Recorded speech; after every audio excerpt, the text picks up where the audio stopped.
സംസ്ഥാനത്ത് ഓരോ ദിവസവും ചൂട് കൂടുകയാണ്. താപനില വർദ്ധിക്കുമ്പോഴും സംസ്ഥാനത്തെ 5 ജില്ലകളിൽ താപനില അറിയാൻ കേന്ദ്ര കാലാവസ്ഥാ വകുപ്പിന് ഔദ്യോഗിക സംവിധാനങ്ങളില്ല.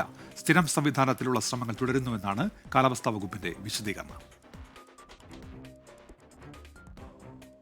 കാസർഗോഡ്, വയനാട്, ഇടുക്കി, ആലപ്പുഴ, പത്തനംതിട്ട ജില്ലകളിലാണ് ചൂടറിയാൻ കാലാവസ്ഥാ വകുപ്പിന് ഔദ്യോഗിക സംവിധാനങ്ങളില്ലാത്തത്.